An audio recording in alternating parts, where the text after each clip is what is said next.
It's the search for answers that has brought us here together today. My name is Eric Worre, and for almost 30 years I've been an entrepreneur, struggling at times, but ultimately succeeding. As a best-selling author, speaker, and business owner, I've spent my entire career helping millions of people around the world to become entrepreneurs. And I believe strongly that there is, in fact, a better way when it comes to how we make a living. The career landscape has changed dramatically, and many are still working in a model that is completely out of date. What worked for previous generations isn't working as well for people today. In this film, we're going to explore 3 important questions. First, what's really going on in our working world today? Second, in this new economy, is it better to become an entrepreneur, or is it safer to work for someone else? And third, if a person decides to become an entrepreneur and start their own business, how can they do it without taking on massive risk? To help in this journey, I've brought together some of the greatest experts and thought leaders in the field of entrepreneurship to share the real facts with you. My intention is to give you new information that will allow you to make choices that are not limited by an old, outdated model. Let's start by understanding what's going on in our working world today.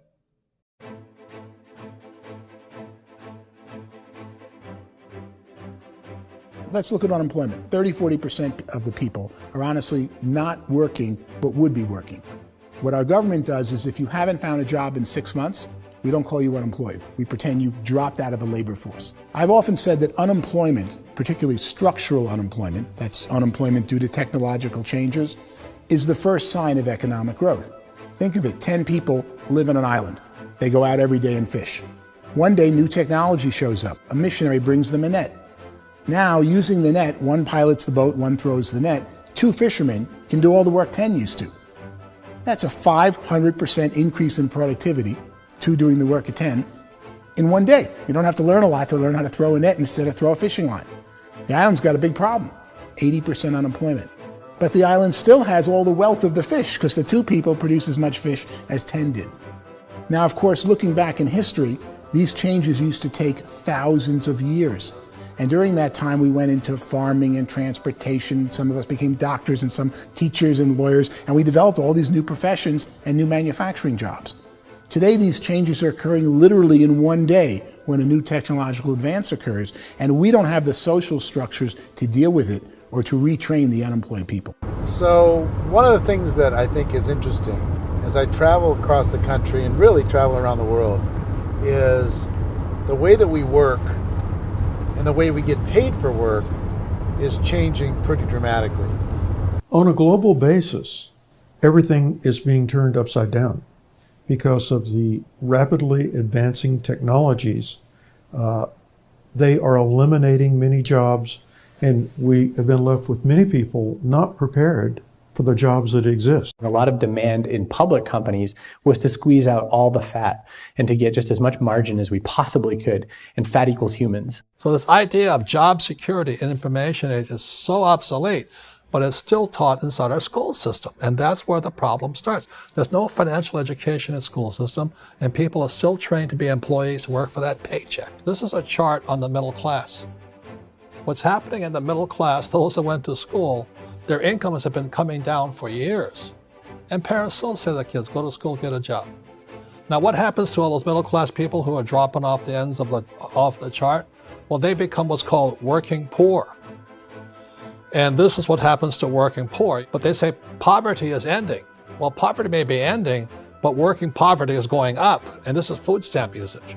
So food stamp usage in America is going through the roof right now, because people cannot earn what they call a living wage. Most people have experienced financial pressures that I think are probably greater than they have been in the past. If you're not working for yourself, then it's going to be a pretty hard road for a lot of people. Today, if you're going to control your future, the 40-40 plan is gone, where you can graduate from college and get a job and work for 40 hours a week for 40 years. That day is gone.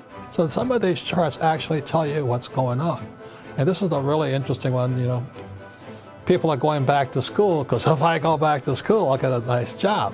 But this is what's happening to, it's called Sallie Mae, which is the student loan guys. student loan is going through the roof. It's now over $1 trillion, and student loan debt is worse than credit card debt. So when people stopped using credit card, the government got people into student loan debt. And the problem with student loan debt is you can never be forgiven. See, with credit card debt, you can declare bankruptcy and all's forgiven. But student loan debt, you can declare bankruptcy, you still owe it. It's the worst of all debt. But this is the next picture. Look at this chart here. This is what's happening to wages of college graduates. It's going down. So you go to college, you rack up all this debt, but you earn less money. Now, that's not that intelligent. Average person who's been working a lifetime in America today is ending their lifetime at 65 with about $41,000 in assets. They earned just enough to survive. I think in the United States we have something like 17 trillion in debt. That's just the federal government debt. We got another 2 in municipal and in other, let's call it almost 20 trillion government. We've got 40 trillion in private debt. That comes up to close to 60 trillion. When you then add something we never had before, what you were talking about, when we look at the unfunded portion of Social Security and primarily Medicare, Medicaid, that at the most conservative estimates from outside firms, Kleiner Perkins, 67 trillion and growing. That's more than all our other debt. There's less conservative estimates that say it's 84 trillion or higher. I added up conservatively $127 trillion in total debt. Debt is a financial drug. When you take it to excess, it's like taking a drug. Yeah, it makes you feel better, it enhances your performance, but at a huge cost, eventually it kills you. And so that's what happens. We keep doing more and more debt, and you get less and less results, just like a drug, until the debt gets so high that it crushes the whole system. That's where we're at, 8.2 times GDP. You know who I feel sorry for? I feel sorry for the person who dreads going to work, who is sick to their stomach on Monday morning, who hates their alarm clock, who gets a little glimmer of hope on a Wednesday because it's hump day and says, thank God it's Friday.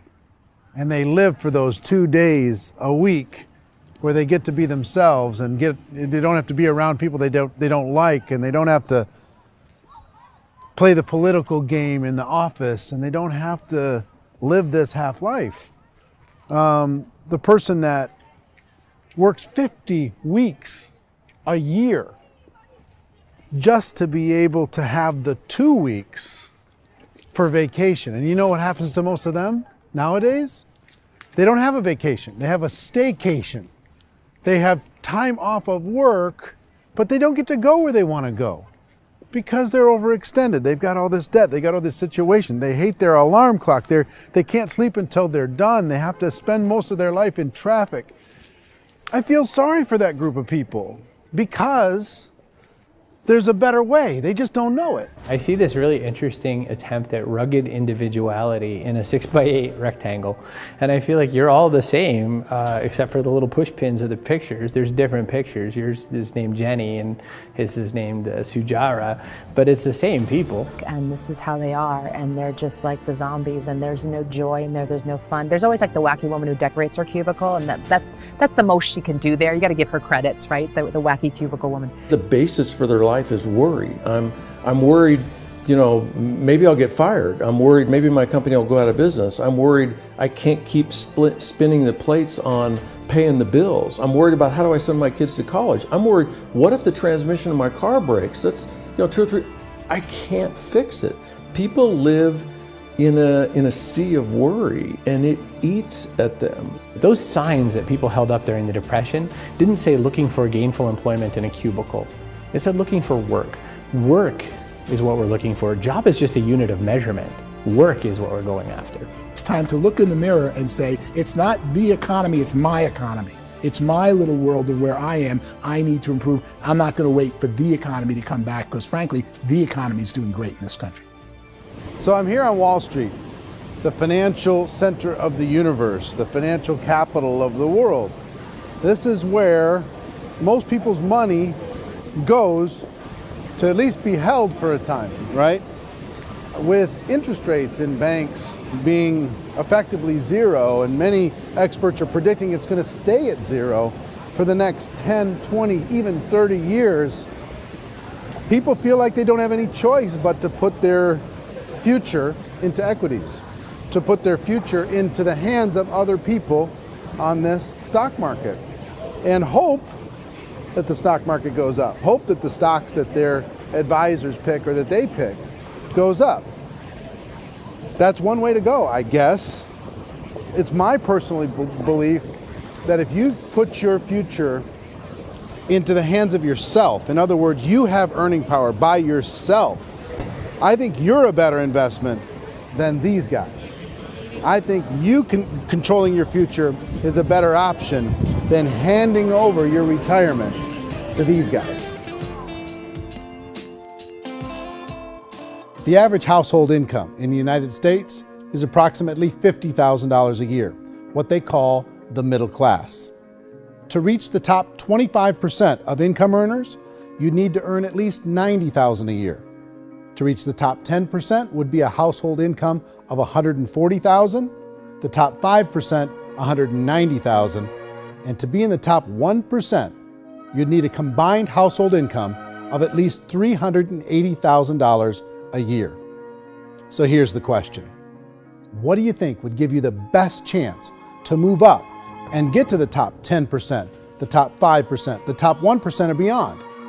In my opinion, and in the opinion of many, many experts, the answer is to become an entrepreneur, to become your own boss.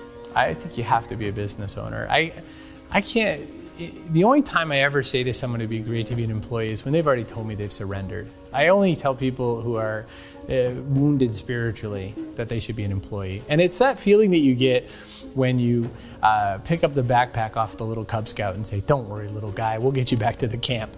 You know, it is in no way a kindness when I tell someone they'd be a great employee. The other status symbol really increasingly is lifestyle. I mean, people can own their own business, maybe even work out of their house. That, I tell you, people admire that, like, gosh, I wish I could do that. The spirit of the entrepreneur is to be a risk taker and to be resourceful and unstoppable and to have a vision of yourself beyond where you are and not willing to settle for life as it is. Think about the great entrepreneurs. They're visionary. They have heart. They're willing to do today what others won't so they can do tomorrow what others can't. Personally, I don't think of the new economy, the old economy. I create my own economy. The entrepreneur's in control. I decide what the economy is going to be like. In the world of entrepreneurship, there are no limits. You can make as much as you want, depending on how much you want to work and how smart you are and how great a team you put together. There's no more lifetime rewarding business than being an entrepreneur. Why in America, where anyone could be anything, would people want to give up their freedom and become effectively a modern-day slave, told shut up and be here every morning at 7:30, leave at 5:30, and do what I tell you? If people decide to become an entrepreneur and work for themselves, they have some traditional options, but they're riskier than you might think. Any kind of a retail business, retail build-outs is extremely expensive. Even just these small little yogurt stores where they're putting little yogurt machines and you get all the different flavors, you're spending $200,000, $300,000, $400,000 to open a yogurt shop. I would love to buy a Dunkin' Donuts, but it's $500,000 or so to start. I don't quite have that just-in-case money. Risking lose it all, and most guys do 2 or 3 times, and even big guys like Branson, because I'm such a fan of his, half his companies don't work. If you make $1 million, your problems are going to go. If you make $1 billion, your problems are really going to go. Just the opposite. You and I know when you're making $1 million, you get $1 million responsibilities. You make $1 billion, you got 1,000 times $1 million responsibilities. And most people say, I'd love to be my own boss. 70% of Americans would love to be their own boss, according to recent polls. But they don't know how to get there. Because what are you going to do? One, you could buy an existing business. If somebody's selling an existing business, you have to ask why. Usually because it's probably hard. It's probably not making as much money as they hope. 2, they could buy a franchise. A little less risk, proven system, but it's expensive to be able to do that. 3, they could start something from scratch.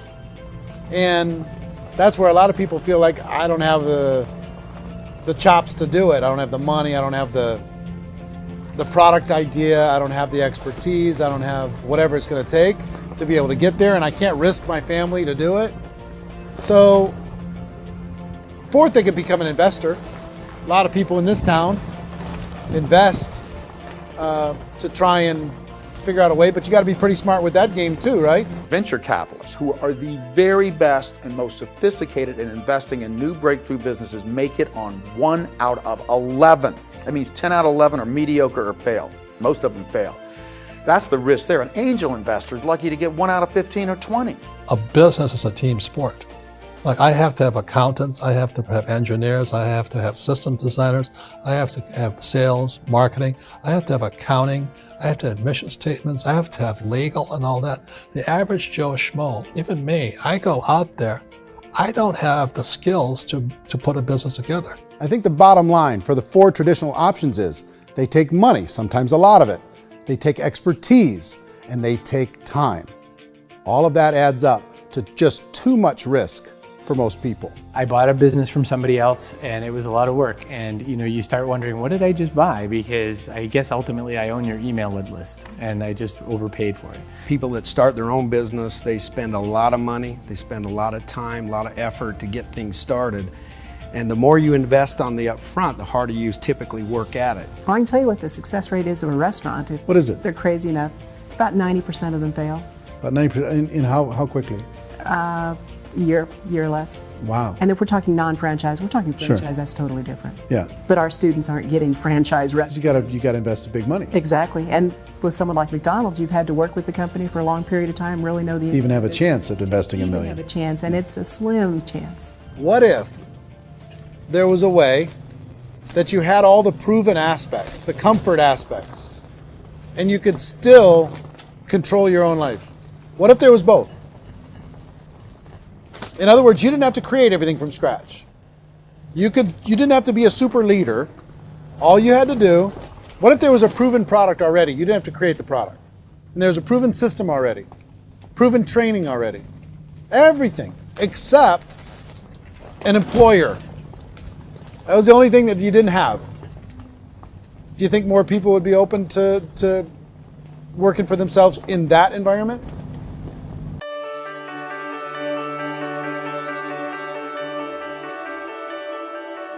In our search for a better way to make a living, we've come to the conclusion that becoming an entrepreneur is actually safer than being an employee. And through our look at the entrepreneurial options, one particular path kept coming up from expert after expert. And I think most people will find it surprising because it's certainly a non-traditional business model.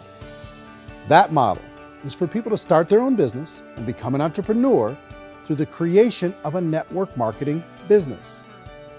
Some people call it direct selling because the product is being sold directly from the manufacturer to the end consumer, cutting out the middlemen. Other people call it multi-level marketing, or MLM, because there are multiple levels of commissions paid.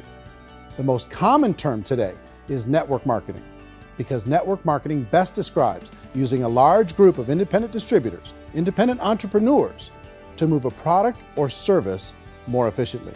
So my friend here, Donald Trump, and I, we always write about the network marketing industry. And the reason we support the network marketing industry is because it really is a business school for entrepreneurs. Because most people come out of school looking for a paycheck. Oh, that's terrible. I went to network marketing like that.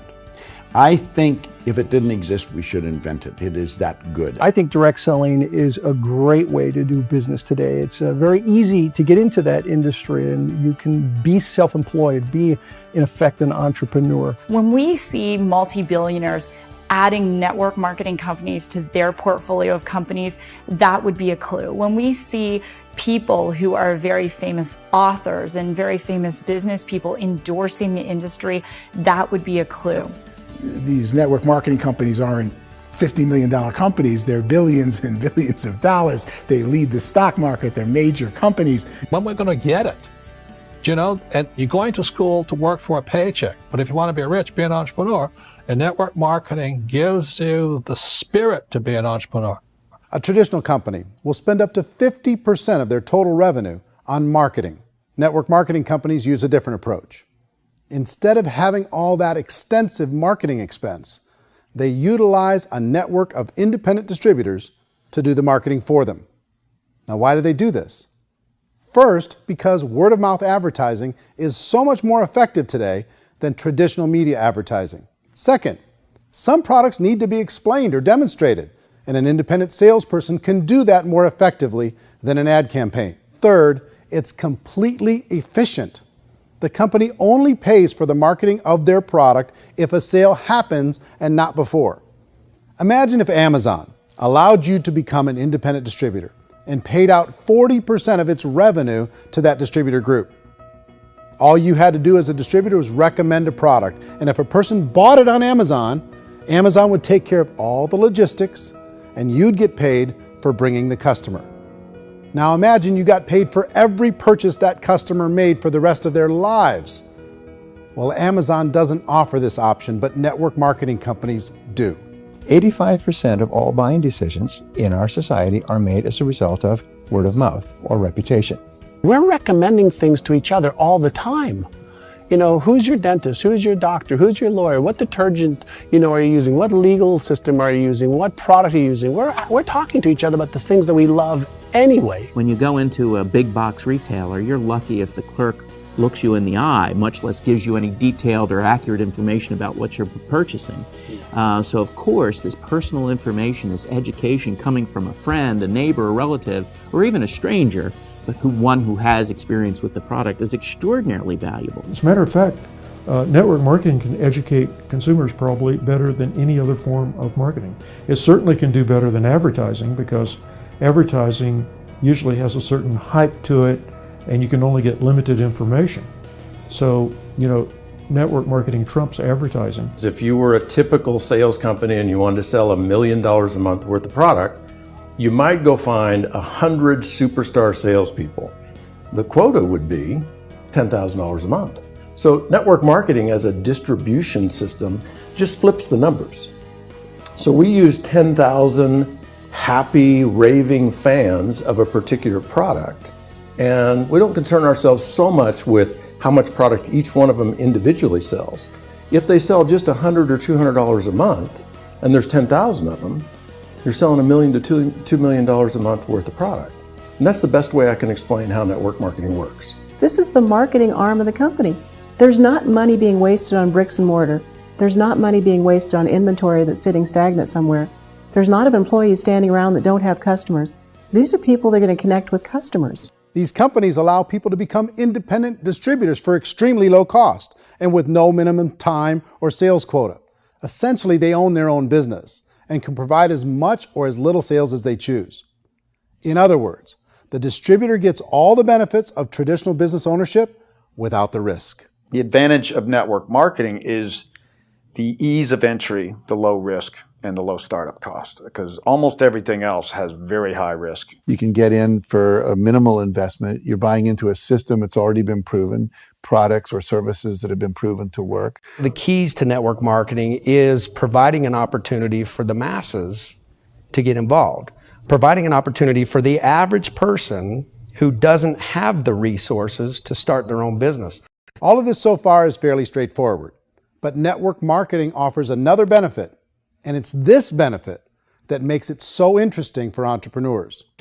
Network marketing allows a distributor to build their own network of other distributors and then compensates them on the sales created by that entire group. Direct selling is, at its base, very simple. It's the sale of a product or service to an individual on a face-to-face, one-on-one basis, just the way we're talking right now. But there's an important element as well, and that's the offering in conjunction with that sale of product, the offering of an opportunity for someone to make something of themselves. No matter what your social status is, no matter what language that you speak, I mean, look how many unbelievable people are becoming successful that speak every kind of language out there. What an awesome gift to give the world. Instead of having to work your way up in a system and prove that you could be a sales manager, they just decided everybody can be a sales manager. Everybody gets to build a sales team from day one. And so what that brought into the system of growth as a direct selling company is the concept of compounding or geometric progression. Because now you can actually grow a sales force very quickly because everybody is enrolling people in their own sales force. People who are like, oh, this is weird, I'm building a sales team, or what do you think you do at a regular company? How do you think a regular company works? Network marketing is the only industry that doesn't say your past determines your future. It looks at your past and says, okay, now what can we train you to do so you can have a great future? Every other employer out there wants to exploit you for what you already know, not teach you something new. Network marketing has the potential to save the United States and the world because it's going to teach people not to be employees, but to be entrepreneurs.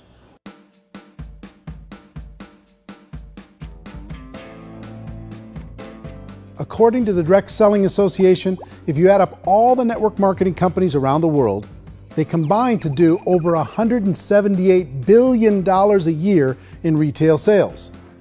To give you an idea of how big that really is, the NFL, the National Football League, does approximately $9 billion a year. The music industry does a little more than $16 billion a year, and the movie industry does about $80 billion a year. Using a conservative average, network marketing companies pay their distributors about 40% of that $178 billion in the form of commissions, which adds up to more than $71 billion a year. That's almost $6 billion a month. It's almost $200 million in commissions every single day. So it's certainly working, and people are making serious money in network marketing. With the growth of the direct selling industry over the last 10, 15, 20 years, we've seen a broader understanding of the channel.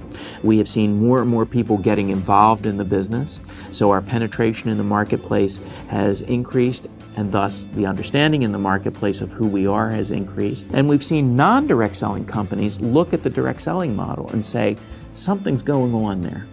People are making money. Companies are being profitable, individuals are being motivated, product is being delivered to market. Maybe we should explore this. Some people think only the people at the top make money. Well, let's take a look at that as well. In the network marketing profession, there are roughly 500 people in the world who earn over $1 million a year. If you round that number up to $2 million a year, that adds up to about $1 billion a year. That takes the $71 billion paid out each year down to $70 billion. So where does the rest of the money go? The vast majority goes to part-time people making anywhere from a few $100s a month to many thousands of dollars a month. It goes to people who choose to make it a full-time career move and earning even more than that. Every day, people are using the money they earn through network marketing to pay off debt, have more fun, and improve the quality of their lives. Everyone I know in network marketing has been doing that since the 50s.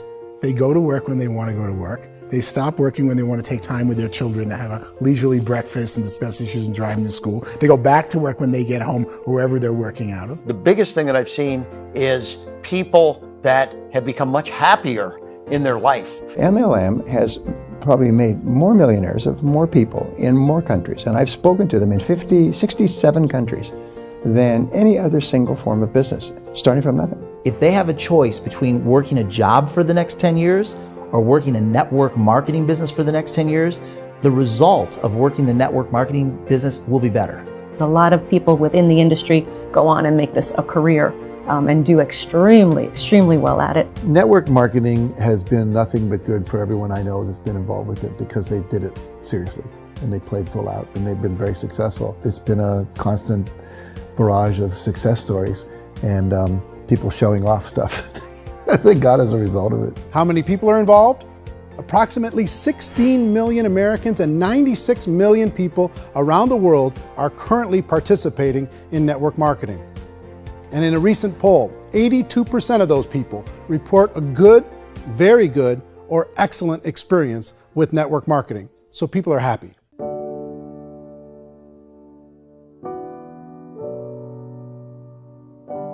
So I've taken a look at the network marketing profession and really tried to understand why so many people are confused as to the validity of this as a business. One is this pyramid shape. People get really messed up with this pyramid. Oh, it's one of those pyramid things. So I just think there are a lot of haters out there who really don't understand the industry and say, oh, it's a get-rich-quick scheme. It's a pyramid. Well, corporate America is a pyramid scheme. You know what I mean? It goes like this. You have thousands of MBAs, let's say working for Ford or General Motors or Coca-Cola. If all these MBAs, they're all trying to get to here, that's a pyramid. Only one guy's going to make it. Every 10 years, one's going to make it. Whereas you look at network marketing, it's like this. So you're here, and your job is to develop other CEOs coming up behind you. So it's an inverse pyramid. In network marketing, it's a very simple concept. If you sell product, you get paid. It is paid based on production. There is no first mover's advantage. There is no investment component where the more somebody spends, the more they're entitled to make. So the two are polar opposites of each other. It doesn't matter what shape the company is or the compensation plan is shaped, whether it's a circle or a pyramid or a triangle or a trapezoid, it doesn't matter. If compensation is coming primarily from recruitment, then you've got a problem. On the other hand, if an operation is basing their compensation to participants on the basis of sales, even when those sales are generated by people you've recruited, well, then you're a perfectly legitimate enterprise. That's the legal test, it's the practical test. Another issue that's been true in the past that is no longer true now is people used to be in network marketing loaded up with products that they couldn't sell, and they ended up a loser. They ended up with a bunch of product in their garage, they ended up with a bunch of products sitting in their kitchen shelves or whatever, and they thought they could sell it, and then they weren't willing to or able to sell it, and they ended up with a bunch of stuff, and they were bitter about it. There was this thing called front loading where you had to buy, like, well, if you bought $25,000 worth of product, you got better commissions and all this. Today, it's almost all done by computer. It's direct mail, comes from a warehouse somewhere else. You don't have to have all this inventory. You don't have to stock up. It's a paperless world now. You know, most of it's done online. You have a back office. It really works. And I mean, the technology has changed everything. Third issue is people start talking about 99% of people in network marketing don't make any money. Well, we've talked about that over the course of this journey together. Almost $200 million a day is being paid out to network marketing distributors around the world. The naysayers, the people who say that it doesn't work, are usually the ones who just don't know how to make it work for themselves. And so they're giving you an opinion, and I tell people, don't confuse people's opinions with expertise, because opinions are free. And don't confuse sincerity with the truth, because people could be sincerely wrong. But here's the reality inside of network marketing. The vast majority of people that get involved in network marketing just become customers, and they get involved to be able to purchase product at a lower price. If you take Costco as an example, if a person goes into Costco and gets a membership to Costco so they can get a lower price on the product, we don't call that person a loser because they have a bunch of product that they walked out with a smile on their face. Yet when some people want to take a look at network marketing, they say, well, those people, they're just using the product and they aren't earning an income, so they must be a loser. They're not a loser, they're a happy customer. That's the vast majority of people that are involved in network marketing. Now, a smaller percentage of those people decide to go build a business. They earn $300 a month, $500 a month, $1,000, $2,000. That's the bulk of earnings in network marketing. And then there's the few that really decide to take it serious, really decide to build a large network, really work to make that network very, very productive. And those people make huge amounts of money, and there's no cap. What I do as an outside economist, just somebody looking at this industry like any other industry I speak and say, look, what's the realities of this? 1% do incredibly well. 10% generate some additional income at pretty low risk and effort. That's not, and 90% of people roughly end up customers.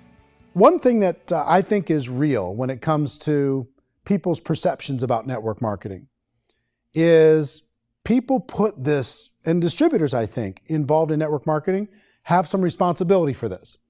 They have sometimes unrealistic claims about the product or about the income. Most people who become distributors, they want the money, they want to be successful, but they don't have the skills. They don't know what to do. And when people don't know what to do and they're in a new business, they're scared. And when they're scared, they panic and desperation kind of sets in. So they think everyone they talk to has to get in. So if I talk to you and you say, well, no, I don't have time to do that, they're like, no, I need you. You have to do this or I won't be successful. So I start clawing on you. I start that desperation. So then I start making claims about the product, which are not appropriate, probably not even true. Or I start saying, oh, let me show you how you can make all this money and you don't have to do anything, Eric. And so you just totally misrepresent the opportunity, and you're clingy with people because you think you need everybody to be successful. and you don't. You know, one of the messages that I try to deliver most forcefully to companies as well as salespeople in direct selling is that you don't have to overpromise. The reality is in network marketing, there's a lot of hard work involved. There's a lot of effort. You're going to have to develop yourself. It's a business like anything else. It's going to take some time, but in my opinion, it's better.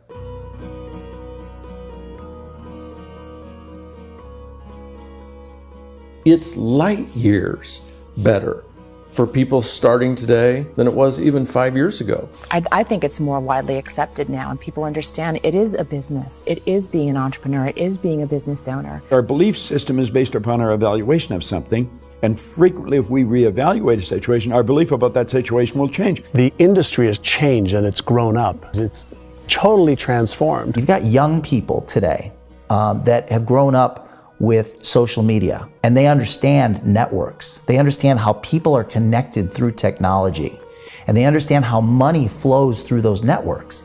So when they see network marketing, they don't see it the way their parents saw it. And we've all learned, the larger industry that you represent, has all learned from those mistakes and flaws and errors that have happened early on. Early algorithms didn't work the right way.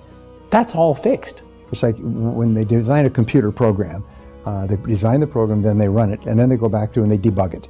The MLM industry has been debugged. This is the day of being virtual, being able to run a business from your mobile phone. I mean, it's incredible. Companies are getting smarter.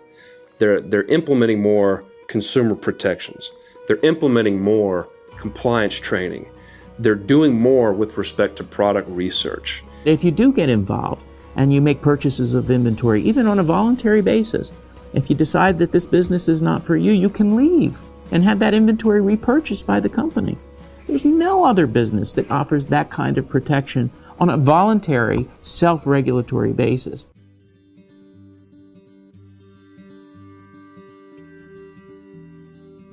If you decide to look further into a network marketing business in order to generate more cash flow for your family, I would recommend reviewing the following 4 elements. First is the product or service. And on the product or service, I would ask 5 important questions. 1, do you like it? Is it something you would feel comfortable sharing with others? 2, is there a recognized need in the marketplace? It's hard to create a need if one isn't naturally there. 3rd, does the product meet that need? Does it solve a legitimate problem for consumers? And 4th, is it priced to sell? Can it compete in the marketplace? And 5th, is it priced for profit? Is there enough margin for the company and the distributor to be able to generate income for the long term? If you can answer the questions on the product to your satisfaction, the next element to consider is the company itself. Is it well run? Do you believe in the founders or the management team? Do you feel they have what it takes to go all the way? See, it doesn't matter how good the product is if the management can't take care of the company.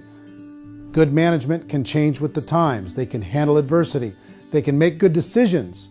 Make sure you choose a company that can serve you for a long time. The 3rd element to consider is the compensation plan. And with that, there are 3 important things to look at. First, a brand new person needs to be able to generate some money fairly quickly. It may be an obvious reason, but you can probably imagine the ripple effect of a distributor getting involved and having even a small victory fast. That can only help with the overall success of the organization. Second, a person should be able to develop a moderate part-time income in a reasonable period of time. As they develop their network and as their sales grow, they should be able to enjoy more benefits. And third, for the people who are really serious, for those who decide to really go pro in the network marketing profession, there should be the possibility to make a serious full-time income if they work hard and are committed to developing their skills. If you're comfortable with the product, the company, and the compensation plan, the last thing you should look at is the support that will be made available to you. Does the company have a website? Does it have a solid online reporting tool? Do they have comprehensive training available? Do they host events to help you build your business? If you decide to do this, what kind of a support system can you plug into? Choosing a network marketing company is a personal decision. But evaluating the 4 elements of product, company, compensation plan, and support is a great place to start. Is the company promising that you're going to get rich quick or that you can make a lot of money without a lot of effort? That's a red flag. Is there a product that you really believe in that you think can be sold? Or are you being told by salespeople or the person who's trying to recruit you or by the company itself that don't worry about the product, all you have to do is recruit other people into the business? Red flag, warning sign. If you're hearing that, take a second or even a third look. Get to know the customers, the products, the business, have some success, and see where the opportunities might take you to move up in the organization. You want to find out how concerned are they about my education, my training, and my development? Is there a space for me to grow? Most important question. Learn everything that you can about the product. Make sure it's something that you believe in, and learn everything you can about the industry and work that system. You have to be very passionate about whatever that company is doing. I would get involved. You can always test drive anything, you know, the product, the service, the community, and then lean into it a bit. If it feels good, then lean into it a lot. Behind me is the Lincoln Memorial. And this is a place where Martin Luther King Jr. had his famous "I Have a Dream" speech. And at that speech, he talked about his dream for equality for everyone around the world, and that's a noble dream. But I think more people need to remember what it was like when they were kids and the dream was still alive in them. Before it got beaten out of them by reality, by this paycheck, by these responsibilities, and by having to live for this job to pay the bills. I think people need to remember that, go back to that. Once they know that there's a better way, I think their future is going to be much brighter. They can live a better life.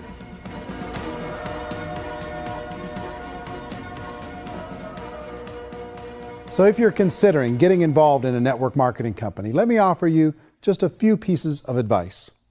First, network marketing isn't perfect. It's emotional, it's challenging. Like any entrepreneurial venture, it can have its up days and its down days. But if you have an entrepreneurial bone in your body, it's just better. Second, if you're gonna do it, decide to be professional. Decide to go pro. It's better to do that than just be this amateur sticking your toe in the water. Third, as any professional, you're gonna have to learn some new skills. And I promise you, inside of the network marketing profession, they're not too difficult to learn. Fourth, like anything worthwhile, it's gonna take some time. Don't expect that you're gonna get to the finish line right out of the gate. And fifth, it's worth it. It's worth it to be able to take charge of your life again. It's worth it to be able to control your own financial situation. It's worth it for the people you're going to be able to spend time with. It's worth it for the things you're going to be able to see and the experiences you're going to be able to experience. It's worth it for the causes you're going to be able to contribute to, the lives you're going to be able to touch, the customers you're going to be able to help, the friendships you're going to be able to develop. I promise you, it's worth it. Remember, most people are searching for answers just like you are. But I do have to tell you the catch to network marketing. If there is a catch, if you want to understand this from an emotional point of view, people say, well, it sounds too good to be true. It's not, it's hard work. But here's the catch. Most people still don't understand it. So you're going to have to endure the loss of social esteem from ignorant people. The uneducated will think less of you. Now, if you can handle that, you're on your way. If that's going to destroy you, you know what? Entrepreneurship in general probably isn't in your future. If you can face that catch, you can become unstoppable. I want everyone to really contemplate this if they're not in network marketing. You're in a job, you probably have a mortgage, you have rent, you have debt, whatever's going on. You're in a prison. You work just hard enough to keep them from firing you, and they pay you just enough to keep you from quitting. Come on! I've been there, done that, and bought that t-shirt. In network marketing, if you run into failure, it's really just a homework lesson for yourself. There's no one to blame. You really have no excuse not to be successful. You just don't. People don't want to hear that, but there's so much available to you. If you want to be a good network marketer, be a student to the people above you, be a fellow traveler to the people on the same level, and be a teacher to those below, and know when it's appropriate to do which. People who are not afraid of asking people to buy things or not afraid of persuading people with the chance they may say no, these people own the future. Nothing happens until something moves. So you got to go move, you got to go do something, or nothing's going to change in your life. In the beginning, you're going to do a lot of things that you don't get paid for. But as you go down the road, you get paid for a lot of things that you don't do. And your job is rehabilitate the spirit, the entrepreneur spirit in all of us. You give it back. Either give it a strong yes or a strong no, but no wishy-washy, dilly-dally stuff in the middle. There's dreams and there are nightmares, but I believe that the biggest nightmare of all is when you don't pursue your dream. You're going to see some monumental growth in this profession. It's an exciting, exciting time to be involved with the network marketing profession. The next 10 years, I see just exponential growth. When that tipping point comes, it's not a matter of asking somebody, have you ever heard about network marketing? You're really asking them, which company are you building your wealth in? We are here to fix the world, to improve relationships with other people, to improve other lives. And the real reward comes as an entrepreneur in any level from teaching somebody something and watching them soar. There is no greater reward.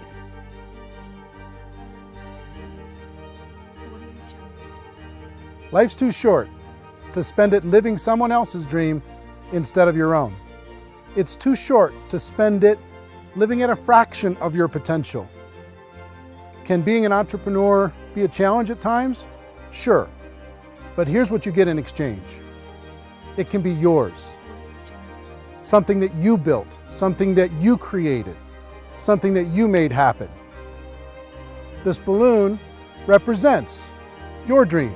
It represents entrepreneurship. My wish for all of you is that you would reach out and grab it. The choice is up to you.